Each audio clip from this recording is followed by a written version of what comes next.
Okay, welcome back everybody to Erotic Wisdom, the fascinating wonderment to be living in a body. And here today in my beloved studio, the laboratory of love, that is my home, that is the extension of my body. I've got beautiful Lenerd Louw. Ciao, Lenerd. Hey, Valentina. Did I say your name right? It's perfecto. Yeah, perfecto. I'm always going to this Italian's attempt of Afrikaans name. Yeah, Okay. I'll do a little bit of Afrikaans Spanish. Pan-Afrikanisch. All right, so here we are together today, and Lenerd is a dear friend of mine, and today I invited him here with the intention of having a chat around his book, because he just released a beautiful book called Jump, and it's a memoir of his last 5 years journey into this season, the new season of your life. So the book is about, I think, 4 years journey around the world. Is it a 4 years journey? Yeah, but 5. You're around about 5 years, yeah. Yeah. 4 5 years, yeah. Wow, that's half a decade. It's a beautiful long journey. And and I speak about how he transformed and expanded his life from being involved in corporate and business and financial world to now being imbibed into the spiritual and sexual exploration and self-development and the enjoyment of living in a body. I guess you really embody now the fascinating wonderment to be living in a body. And there is a lot of erotic wisdom that come through your book. That's why I think you're a very appropriate guest of this show. And maybe you wanna... Yeah, it's wonderful being here, Valentina. It's always wonderful talking to you. Love your energy and what you bring to the world. And yeah, thank you. It's great to have this conversation. Appreciate that. And yes, amazing. Yes, you're right. 4 or 5 years around the world, 35 countries.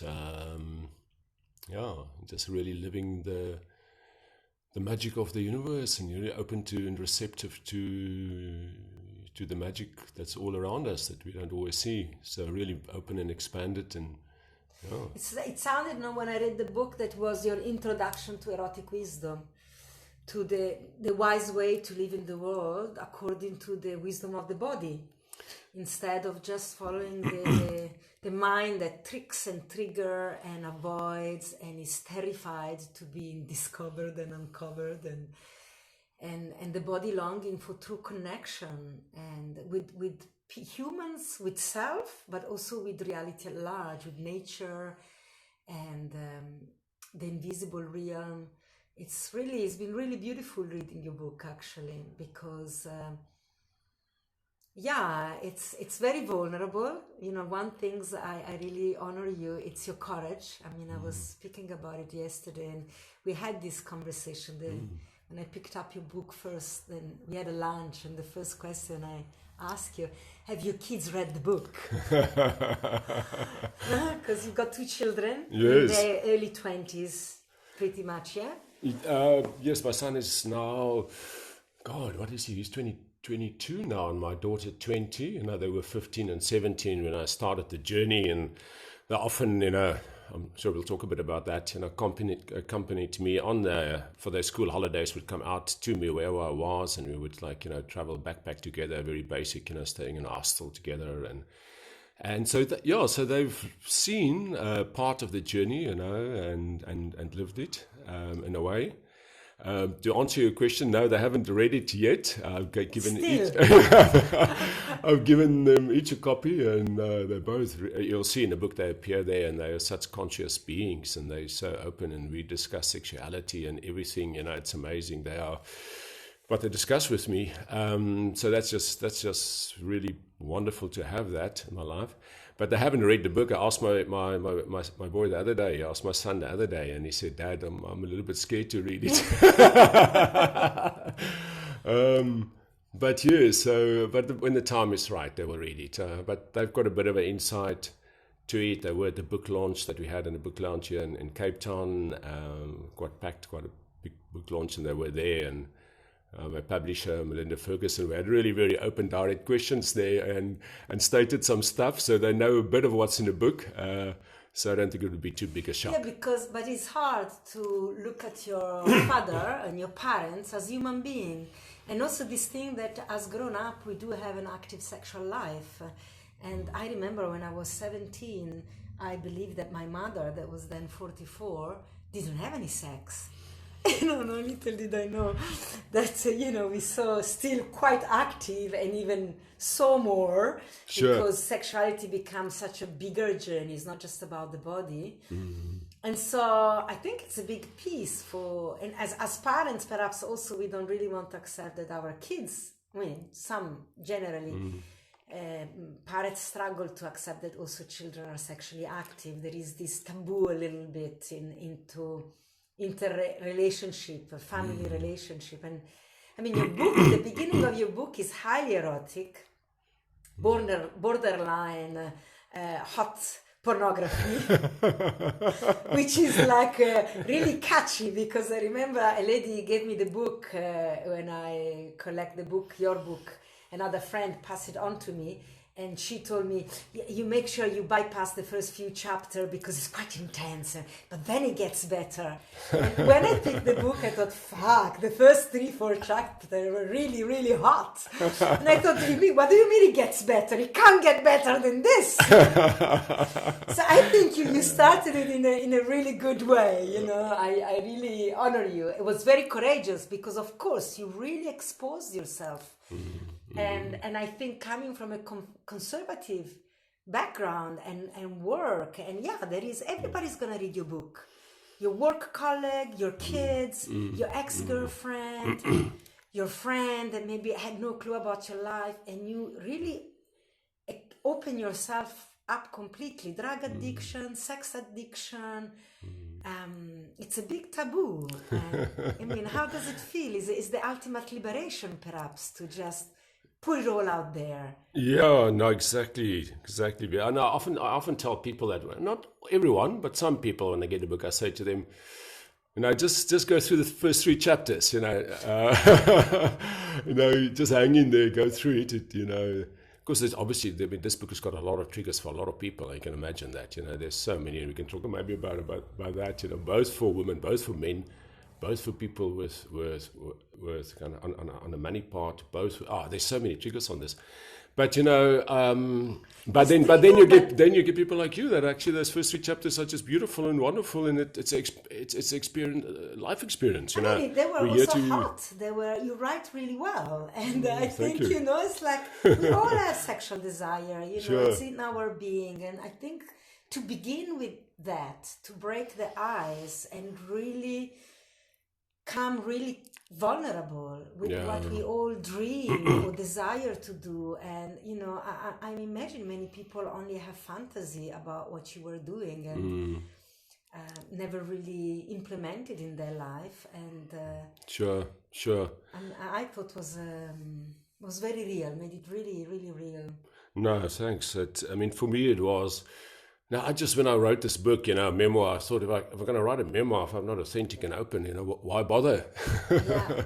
And I think that first part, and it's this, this basically the first 20, it's only about 25, 30 pages of the 260 pages or so, about that five years in Cape Town before I left, the crazy wild times in Cape Town.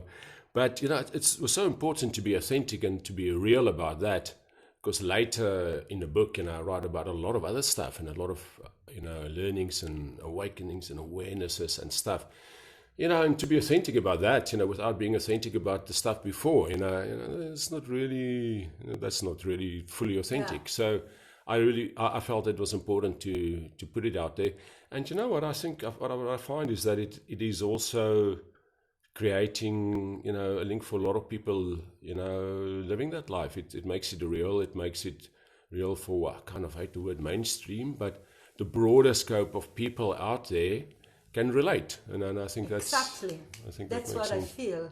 And also, a lot of people that work hard and then party hard damage themselves really hard. Yes. And we still believe that this mainstream way of living in the world is the way, is the mainstream way, and is what is taught at school, you know. Work hard, make good money, and then we don't talk about what you do in your free time. We don't care, when in reality that's really important, because that's how you build yourself as a human. And you start in that is a very disruptive way. When your sexuality at the beginning is so edgy, so intense, that is disruptive. In fact, you break your cock. That was also a piece. Chapter 3. Yes, snap. I thought, fuck, that was something. It's like, never heard of this. You know, as a you know, Tantra teacher, borderline sex therapist, I've seen a lot of people with sexual story and issue. Never came across of a broken cock. So I was like, oh, that's educative as well. I'm learning something. Oh, beautiful. It is beautiful. That is very sore. And It was very sore. and the chapter is called Snap, chapter 3. And wow, interesting. Okay. Yeah, there was also a piece, and men would never speak about this. So also, what I think is super powerful about this piece, that you are a beautiful man, very much in your masculinity, not a macho man. And so the fact that you expose the vulnerability of your sexuality, to me, it's so beautiful, because I think it can really help many men to learn how to be tender and vulnerable and gentle guys in the contemporary world. And so I really see this transition in masculinity. And for you to open this channel and to expose it and to walk around and to be public about it and to be seen, you know, and you're a beautiful, attractive man and very present. I think you can make a real living example for a lot of men that are in a crisis and in how to find themselves. And so, yeah, that the cock that is a symbol of strong masculinity can also break, because it's also very tender, because it's also very sensitive. You know, I did my last podcast, actually, I had a conversation at the festival, you were also there, with Shima, and she really spoke about how tender is the masculine male lingam, the penis, and often is used by men as a hammer, you know, and that's how you were also using it at the beginning of your book, you know. Exactly, Valentina, and that's so amazing, you know. And that's, I often say, you know, there's so much written and spoken about women's sexuality, but very little about men's sexuality, and men's vulnerability, and yeah, the you know, and I spoke to someone actually at the same festival at the Learning Clan. We had this discussion in a group at some point, and I spoke to some people, and something I said, and someone asked a question, and we spoke about the vulnerability of the lingam, of the cock, of the penis, you know. And some of the women were really surprised that, you know, that a man can be I'm actually quite vulnerable now who I penetrate, because I'm you know, the vulnerability of your cock. You know, so I'm and that's the beauty of this journey. So it started very much, you know, dropping into my emotions and my feeling, you know, so I was very much in my masculine before, and in this journey of the 5 years, you know, dropping into my emotions and dropping into the feminine, you know, feminine parts of myself and integrating that. And then that actually following through in terms of actually sexuality, and now really understanding, you know, the vulnerability from a man point of view. And I think a lot of men sit with that, but they don't really understand it, or they haven't really explored it.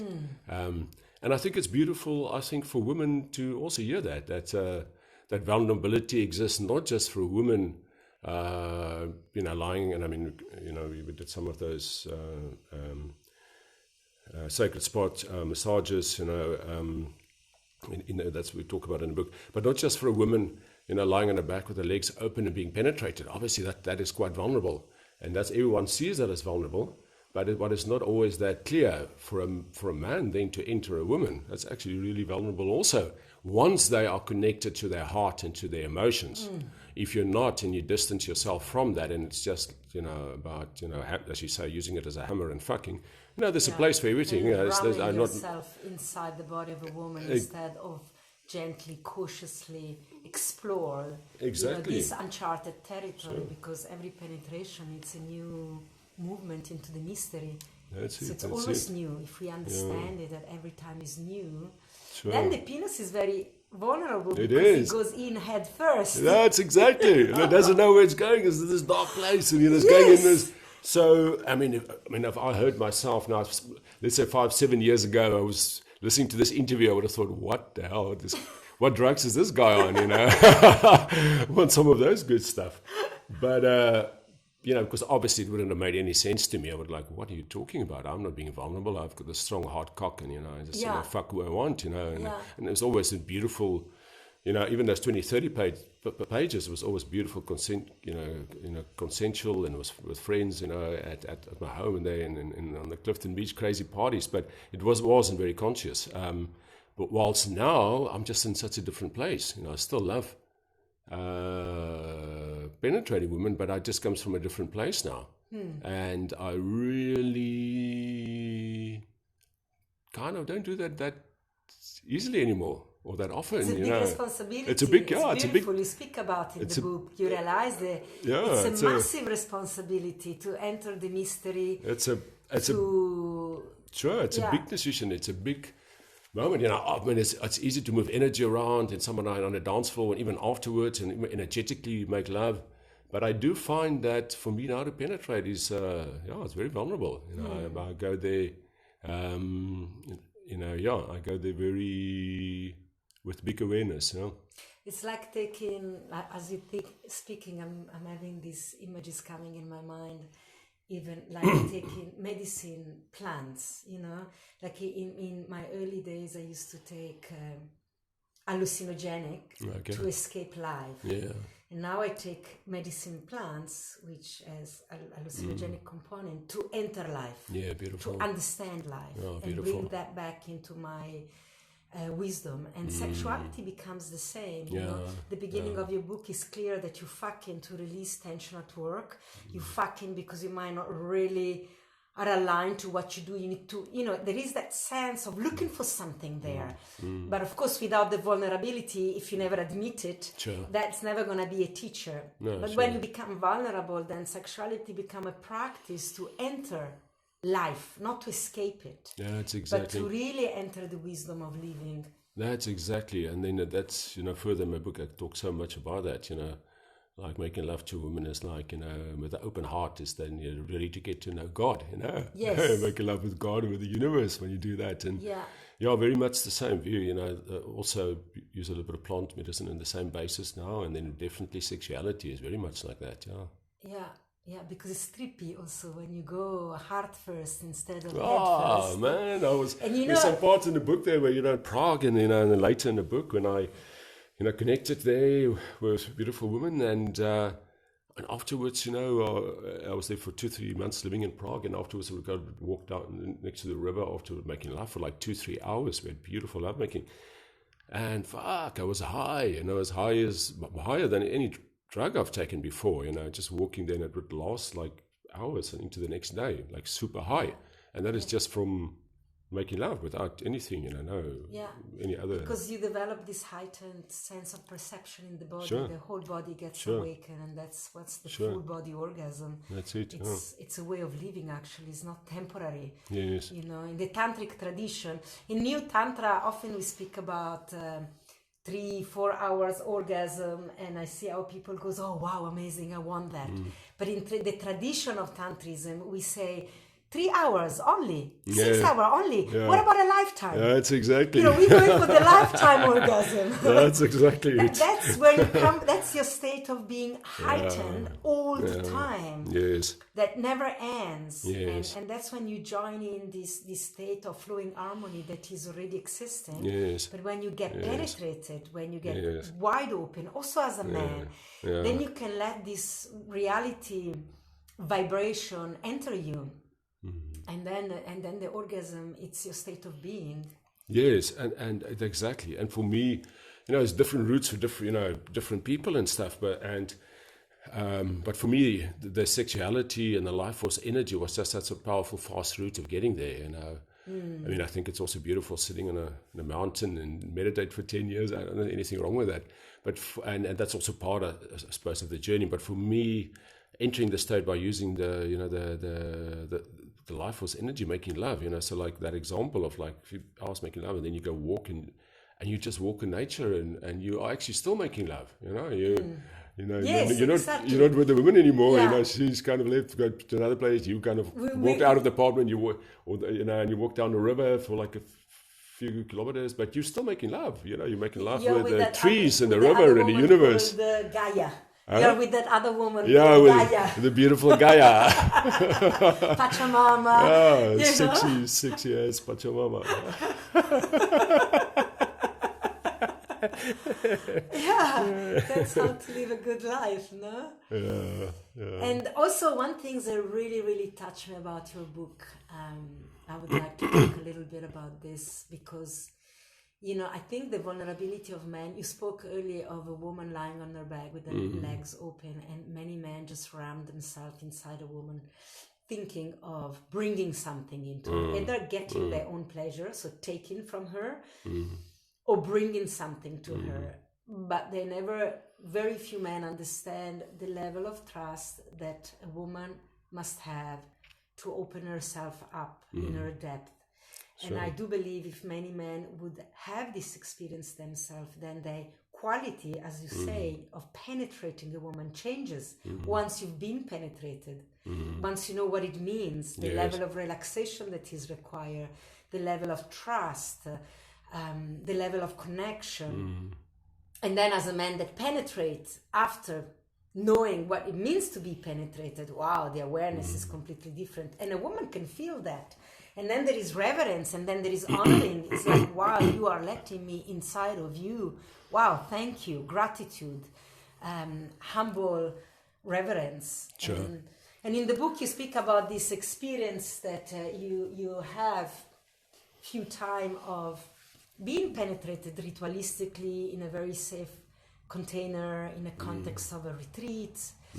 And then you have this experience, and then along in the book, sometimes later, you speak how you have an experience of your heart really being really open to love with true compassion another man. And that for me was really beautiful, that after being penetrated, so that your being is being open to life, you understood what it really means to love another man, that until that moment was never allowed for a man grown up in a traditional setting. Men must be macho and pat each other on the shoulder maybe, but not hug each other, not hold a hand, not tenderly holding each other.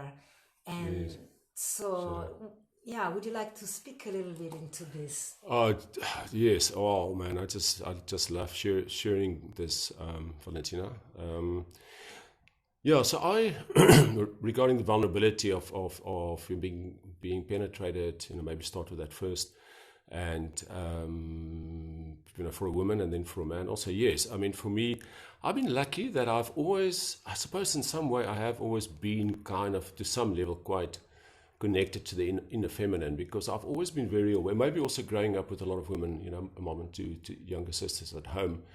I've always been quite sensitive about penetrating a woman too fast. I just kind of intuitively knew that, rather enter rather later than too early, to be 100% sure she's ready. So even in the crazy Cape Town days of that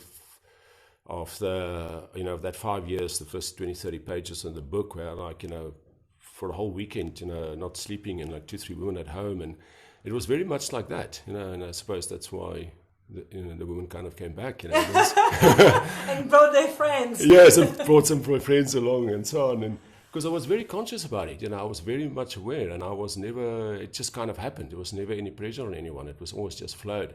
So in some level, I got it. I understood it. I understood it from a mind point of view, but I understood it from a mind point of view. So it was from a mind point of view. I know women, mustn't be entered too fast, because that is not good for the setup of making love. So I got it in my mind. But what happened with me was in one of the initiation 6-day workshops. That's probably more called an initiation than a workshop. These 6-day residential initiations that we went through. I did quite a number of them. The first one I did in Hawaii was where we did the sacred spot massage. First the yoni massage, with women, and then the women did it on the men. And so the woman that I chose, it's like a nature selection. You don't even know who you're going to get. And damn, that's vulnerable, So here I am. I've never had any, apart from a prostate check with a doctor, any kind of anal penetration before. And here I'm lying on my back with my legs open. And this, woman in front of me doing the massage. And then at a point, she asked me the question, are you ready? Are you ready? Can I penetrate you now? And I can't tell you, Valentina, what immense download I had that. The moment she asked me that question, I really got it, but not from a mind point of view, but from a full embodiment point, an experiential point of view. I really got it, what it is to be a woman and the vulnerability of a woman lying on her back and being penetrated. Because I was in the same situation, my legs open, I was fucking nervous. It's beautiful. And a tiny woman that was doing the massage on me, and when she asked that question, I had so much gratitude in my heart for her. It immediately relaxed me, and then she proceeded with a sacred spot, male sacred spot massage, which is the prostate gland. And I tell you, I don't think I would have gone for the training if I knew that involved that, because I think most men wouldn't. We can talk so much about men's anxiety and fear, or not just men, women also. The root chakra, gets kind of so contracted in fear and so much stuff, sitting there. But yes, so the moment that happened, and she asked that question, I just dropped into that, and then I didn't get it from a mind point of view. Then I got it from a body point of view. I really sensed that vulnerability. I was vulnerable. And her asking that question put me at ease. I felt safe, and then we could proceed. Isn't that amazing? And then afterwards, they put sarong on you and they play some music, and it's in the book. And I don't want to give too much away of it. But I think that's a point of owning the surrender. Sometimes we think surrender is a passive action. Yeah. I'm on my back, I surrender. Sure. But it's not. Yes. It's active. No, I choose to surrender to this that is about to happen, to my opening, to my deeper unfolding. So I think what you say now, that when you were very scared and nervous, but when she asked you the question, something else happened. Yes. And you were ready because you took responsibility, that you were willing to surrender.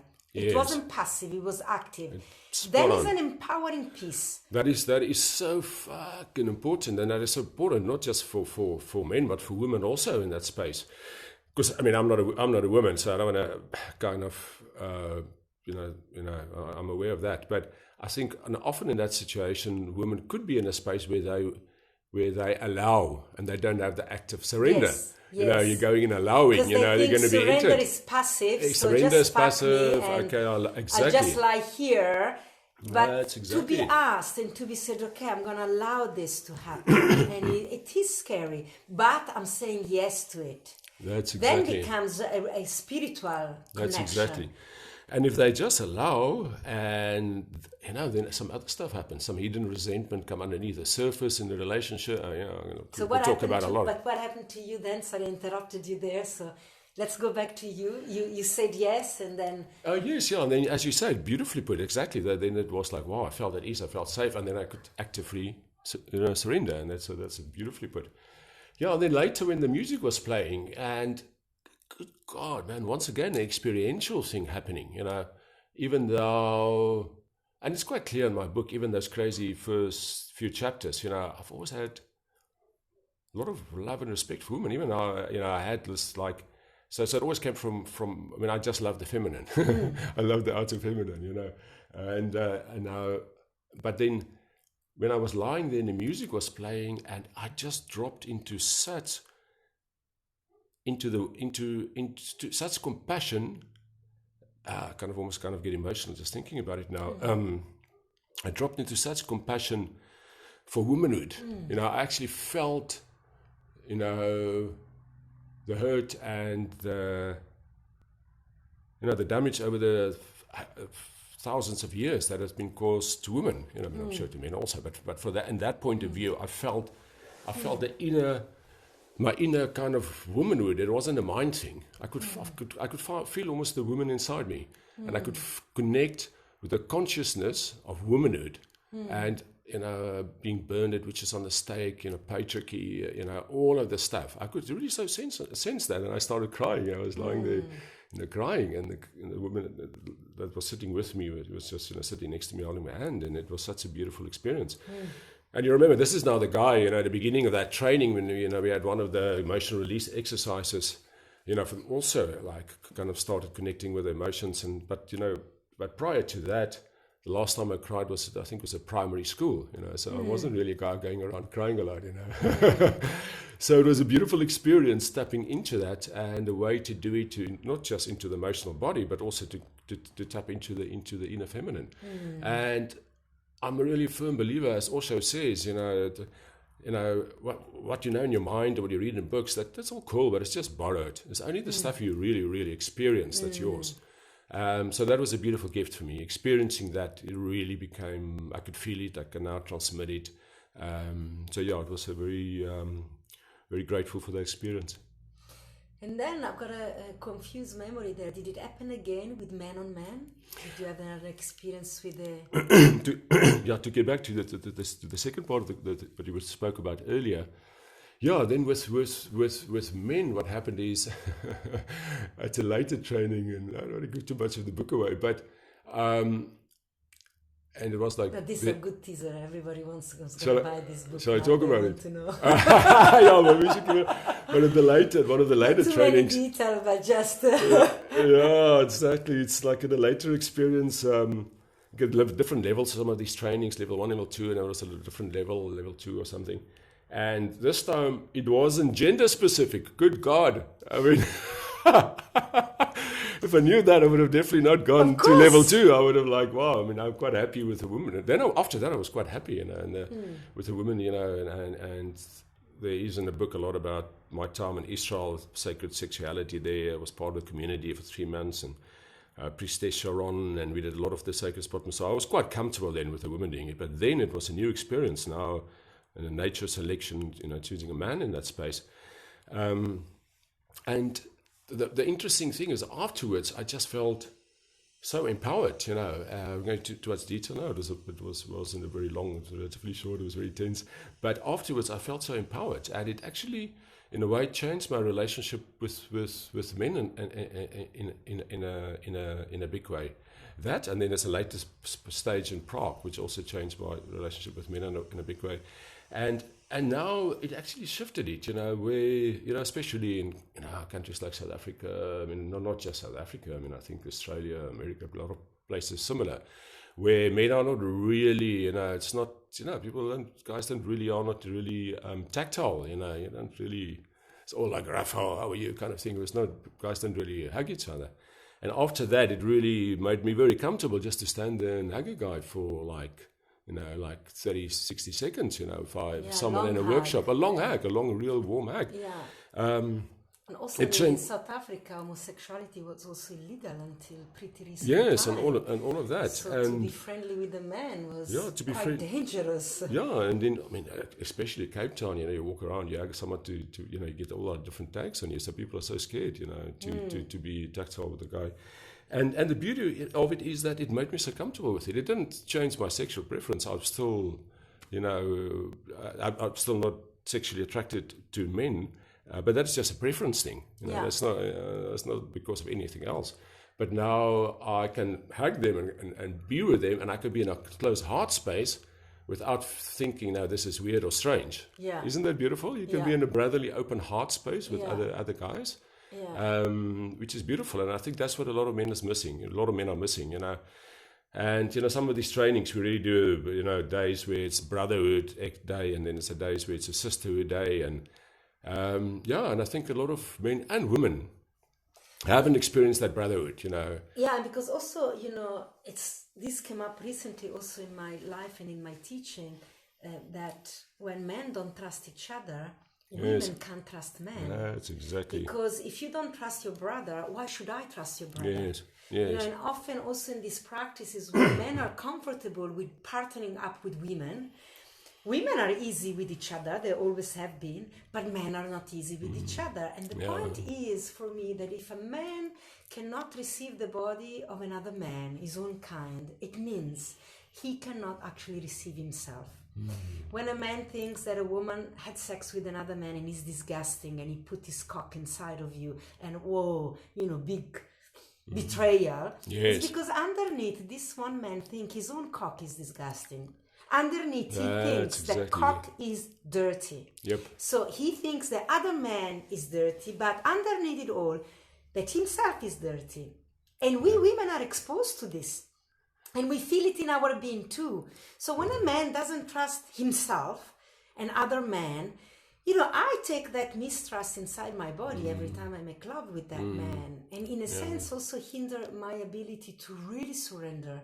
Because if you don't trust yourself, why should I? You're giving me hints that there is a reason why I shouldn't. Yes. Even though I think you're a wonderful man, but if you don't trust that, it gives me hints that I also shouldn't. And so this is all very subtle and very unconscious. Sure. But when men start trusting each other, I can feel the relaxation in your body right now, sitting in front of me. I can feel your body drop. And I can trust this body because this body trusts in itself and itself.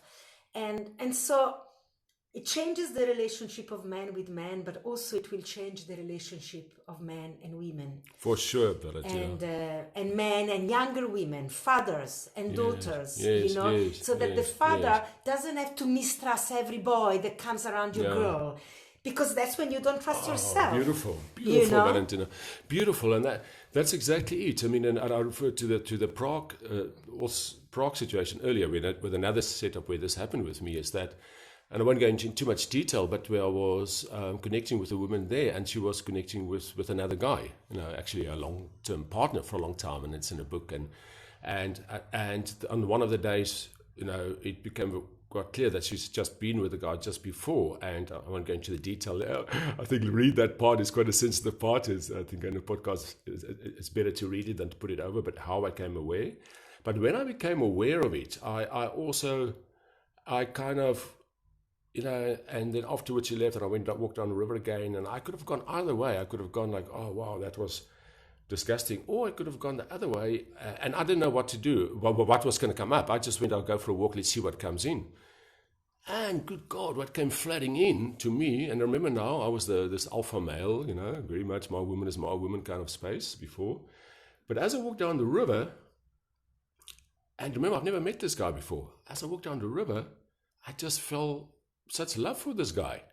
Yeah. Isn't that crazy? Yeah. Because I realized, well, it's not crazy now looking at it, but before it would have been.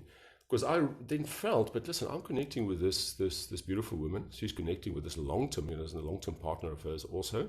So him and I are connected. Yeah. We're anyway brothers, but now we're brothers at an even closer level. Yeah. So rather than going to the alpha male kind of thing of, oh, wow, my heart opened, and I felt, and I wrote this, and my publisher went like, "Wow, Len, this is quite out there." Maybe we should take this out, and I'm glad you kept it in. And luckily I have Melinda Ferguson. She's just an amazing publisher. She's an amazing, wonderful author in her own regard, and we discussed it, and I said I wanted to keep it in, and she was happy with that, and. Yeah, so I'm also glad I think I kept it in. I think it's such a point because it's almost like coming full circle and give meaning to this experience. For me, I saw that this happened because you had this experience of being penetrated from a woman and then from a man, and then this fear of man dissipated, and then there is no more competition. And there is no need to fight with your brother, but actually when you really come together, you become stronger. That's and exactly. So in that sense, you knew more love. There was more ability and a possibility to love inside your body, Yes. because your body got opened to life. Yeah, I think so. Instead of closing in, and every Yes. time, I mean, we say this when people are anal retentive or stuff up their ass because they're tight, they're disconnected to reality. They Yes. cry, Yes. they're Yes. afraid, Yes. they're not supple, they're rigid. And in truth, it's like this, and that's fear. And when we relax in the anus and the fear goes, wow, now I can love more. You could even love a man that was actually having sex with the same woman you were having sex Exactly. with. That Exactly. for the macho jerk would have been like reason exactly. for war. Yeah, you no, know, no. country have been at war because of this. No, sure. Which is the most stupid thing, because maybe you should just ask if your woman choose that, then Yes. it's not a problem. Yes. It's a good thing, you know, she Yes, likes exactly. it. But in the past, we're never interested in the pleasure of a woman. It's Exactly. just the ego, That's the exactly. battered ego of the man. Yeah, And then- here, for me, this is the future, you know, instead of having war, it was like, hey, buddy, we must very possibly like each other, because Yes. this woman is choosing us both. So there must be something in each of one of us that it's a potential for connection. Yes. Eh, And we, you know, we were joking about it. Well, not really joking, I suppose joking, but we were saying that, you know, we can foresee the day, and I really can see that. You know, I'm kind of, I don't know, I always had it in business, and I still have it now. I've got an intuition of where life is going and how we're going to live in the future. I just kind of know things. You know, it's very strange, it's very interesting, and that's why I was good at business. But I can foresee a time, and we were joking it as part of this training, where let's say everyone in the Europe, for example, the European Parliament, at least once a week get a sacred spot massage. All the men yes. there. Yes. Yeah, all the men, Yes. not just the European Parliament, also in the Senate in America Yes, and to in inform Russia politics. and whatever. So that everyone gets like a sacred spot massage, you know, once a week or before big meetings or something like that.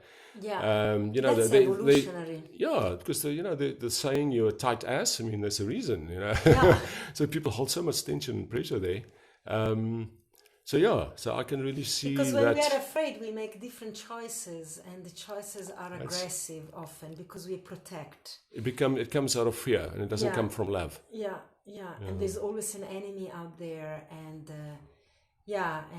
wow, that's the future I foresee. Well, I don't know if it's ever going to happen in my lifetime, but it's my dream world. That's how I imagine a very enlightened community would live.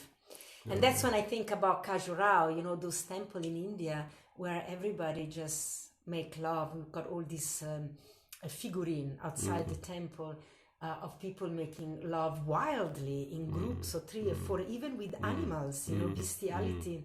Sure. And it's so expressed. And sometimes I really sit there thinking, who were these people? Because, you know, there was a very advanced culture. And suddenly they disappeared too, you know, and you know, in my mind, I think there were other intelligence that came from outer space, other reality. They came, they gave us a lot of instruction how to live in the body. Sure. They gave us the Veda, they gave us the Tantras, they educate us on the potential of this body. And sexuality, it's a celebration of being alive, and when it's practiced with that awareness, expand the creative mind. And then politics and how do you say, architecture and intellectuality and engineering and science, all this activity of the intelligence can be informed by the creativity of our sexuality. And then would really serve us as human. Because when you're fulfilled sexually, there is no part in the body that would make any choice that goes against the evolution of this body. Sure, no, exactly. You live from creative spirit instead of from fear and vulnerability and survival mode. Yeah. It changes everything. Huh? Yeah. And so Yeah, wow, what a wonderful world. Let's hope it's in our lifetimes, but if it Yeah. not that's also okay. Yeah, that's also okay. We live forever anyway. We Yeah, will see that. exactly. We come from there. Or we created in our reality. I also Sure. believe, here we are, me and you understand this, and, Sure. we constantly bring this in our life, and that's all that matters. Sure, well, that's what I'm living. Yeah. I mean, I don't watch news and read the stuff, Yeah. and because I mean, why, and I even got my mom off the stuff. What does it matter to what sense does it make to see what's happening in America and the Middle East? She's like 78, and she's here, and she's close to the sea. She's got to go look at the sea. Yeah. So I very much, I kind of live that reality in a way already. And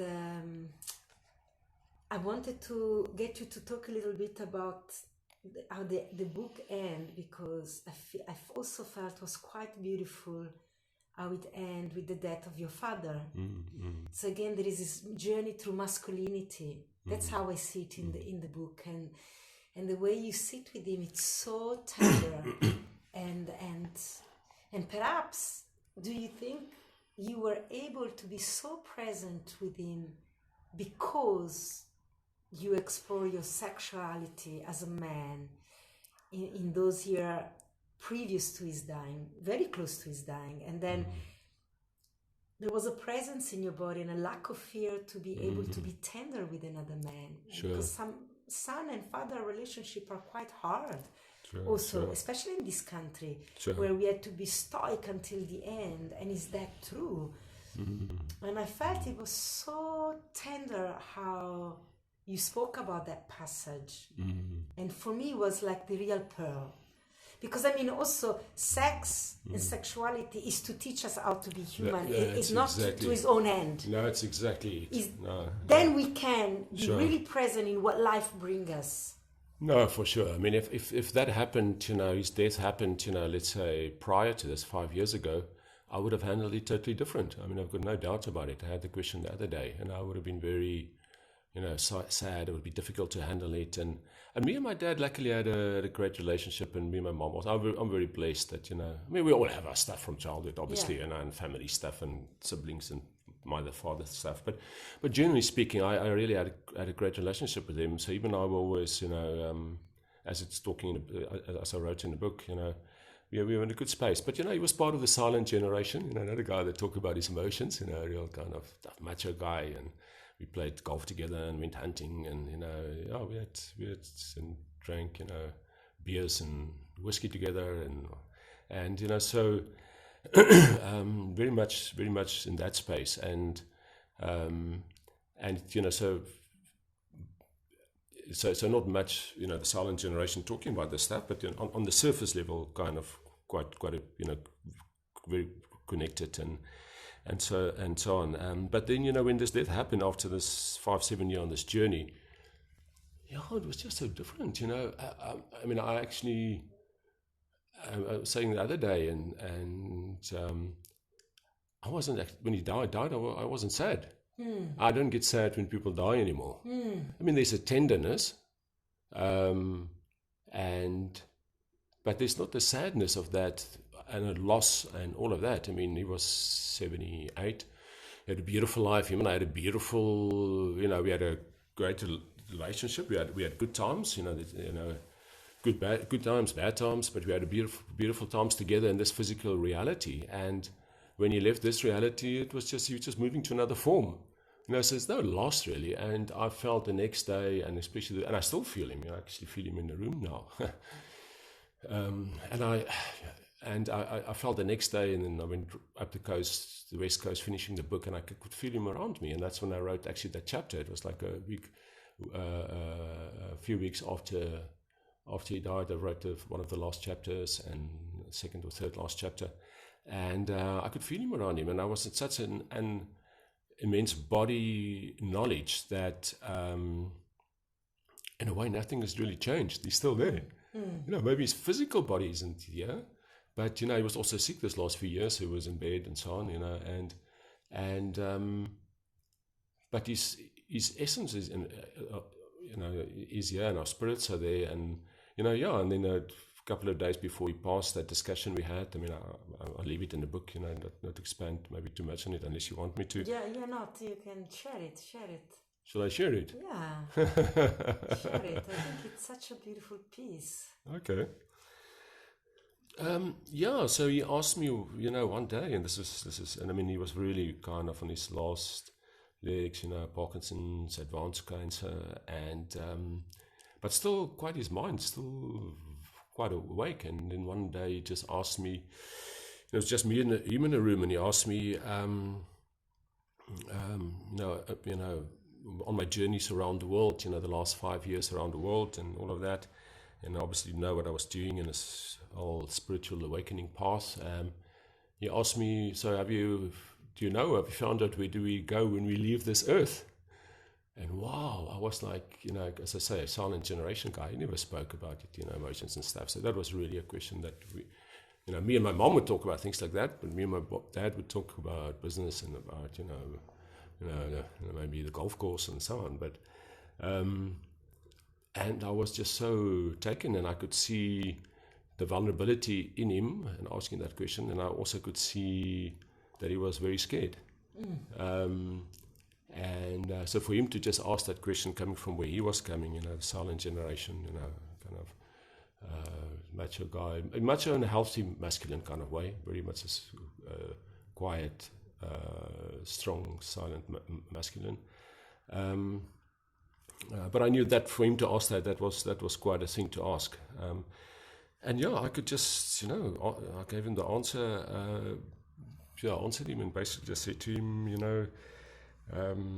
there's nothing he has to do. He's before dying.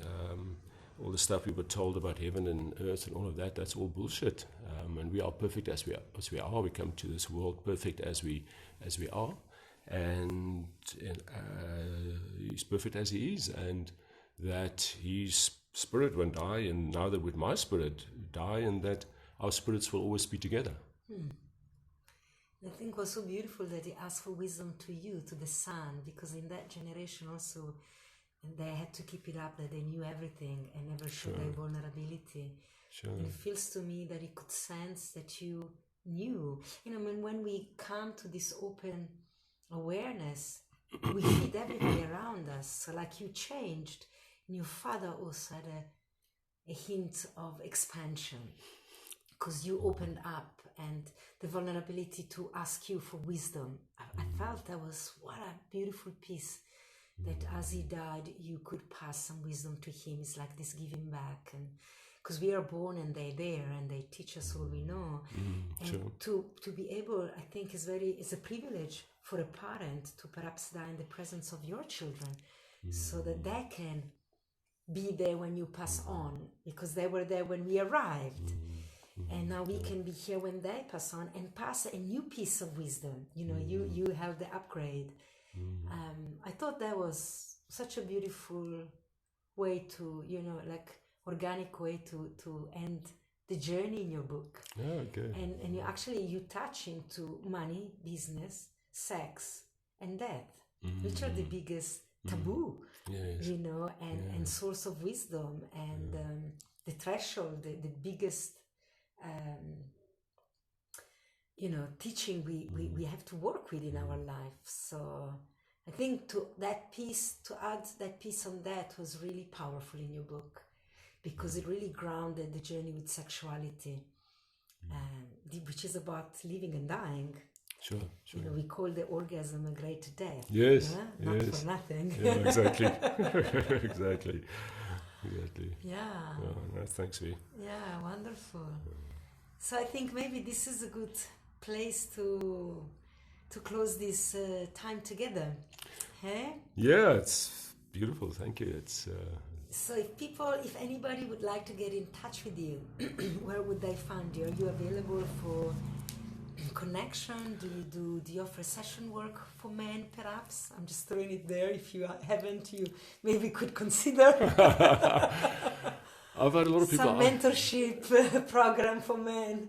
Yeah, and for women, it's interesting. I find a lot of women are this book relates to a lot of women. It's really interesting, not just men. A lot of, well, not interesting. I think it's kind of suppose logical in a way, and a lot of, I think there's probably more women readers than men readers, but the book found their way to the men via their women, which I find that seems to be beautiful. I'm very much open to exploring, doing some, been asked to do some workshops, and I've done some, with couples and on the sexuality space, and also open, people are just from a guiding, coaching, magician kind of way, people transforming, transformation happening to them, similar that has happened to me. I wish I had someone to speak to when this was happening to me 5-7 years ago. So I'm very much open to that. I'm very much an open vessel for the energy of the universe to take me wherever, for life to live me. And so I'm open to a lot of this stuff. That was also a beautiful piece that I love you speaking about that, because I'm going through the same piece when, all this self-help work that we have now, there is this very strong stress in having a vision. Know what you want and go for it, which perhaps has a place. I'm not saying it doesn't work.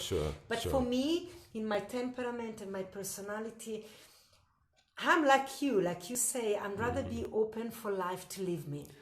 I feel like an open vessel, and yes, I've got preference, which dictate my yes and my no, which will dictate the path, but also like you, not big on having a great vision ahead and aiming to get it, but rather just see what life wants me, how it wants me to move, and that's it, exactly. More surrender to life than control, in a way. I mean, I lived it in the other way, and no complaints. It worked brilliantly. I mean, I had goals, but also saying that, I kind of was also kind of open to stuff happening before, and in the business space. But it was more about being control and with some goals, and not overly so, but there was a bit more directing and destinations and stuff.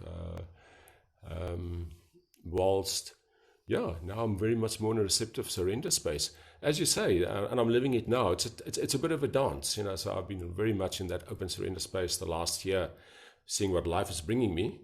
But I find it's also a dance, and some stuff you need to action to put yourself into the space of the next thing. So I'm busy with that dance, and that's a beautiful. Oh, isn't it? The beautiful exploration of life and living and the magic of the universe, and to be open to the magic and not get too. I agree with you, and I mean, and once again, different strokes for different folks. But I just feel that if I now have this kind of mission, this goal, this destination, I'm going, what other beautiful opportunities I'm going to miss out that the universe want to bring to me? If I get too stuck in one thing now, I want to get. Then I'm really open and receptive more to the world and the universe and energy coming to me. I mean, I think the book is one thing that I feel, and I felt it again a few days ago when someone said to me, well, it was very much not in the spirituality space, and said, wow, I mean, the language in the book and, the very simple, straightforward talking, like really cracking him open and starting a journey for him. And then I realized I actually, and it's not even about me and it's not even an ego thing, but I really want to get this book should be get out there more. So I'm taking it international in February. I want to take it overseas and see where that goes. And So the book is called Jump, and where is on Amazon also? Yes, it's on all the bookstores in South Africa. Exclusive Books and Bargain Books and Wordsworth, all the major bookstores. Very grateful that I always wanted to be traditionally published. It's out there, and I believe with Melinda Ferguson, we did a beautiful product. Crazy yellow color. It's going to be crazy yellow color. Crazy yellow color with a jump on the front with a little man jumping off the word jump. And if people wants to get in touch with you personally, can I put down your email in the description of this episode? Yes, please do. It's and you're open for connection. I'm open for connection. Yes, I mean there's a my website is lenerdlouw.com. Okay, I'm gonna put that also in the description of the this episode. Cool. Well, perfect. Shall I just add the Amazon thing? Yeah, tell us about the Amazon. Yes, and apart from the bookstores, it's also available on Amazon.com. Both the Kindle and the paperback. For the international edition, the paperback is also there for people from overseas that want the book itself. It's available there, and then obviously the Kindle also. And it's just under Jump and Lenerd Louw, with my crazy spelling, Lenerd, and then Louw, Louw. And can I entice you to tell us why did you call it Jump? Because it only comes at the really end of the book. So I think it's a beautiful story, that tale. Would you like to share it? Can I entice you to share it, or you want to keep it as a surprise for the reader? Because then I've got another question for you. You can choose. Beautiful. I can share it briefly. So the thing at the end of the book was only, so I'll leave that as a surprise, because that was really only came out later after I found the title Jump. Yeah. So the story in the end about the cafe at the edge. Cafe at the edge. That only came out later. I thought, wow, that's a good story to link in there. Now the word jump really came. You're going to really laugh now, but my working title that I gave to my publisher was The Monk Who Sold His Jacuzzi. There's a lot about jacuzzis. So me and my Melinda went back and forth about what's the title of this book, and then I just wrote a little paragraph. And I said to her, let's just talk about what this book is about. And I wrote it and I sent it. And she came back and said, wow, Jump. And I went, wow, you're brilliant. And she said, no, look at what you've written. Yeah. You've written it in the copy. And what I've written in the copy was, I was talking about, we are busy jumping into a new consciousness.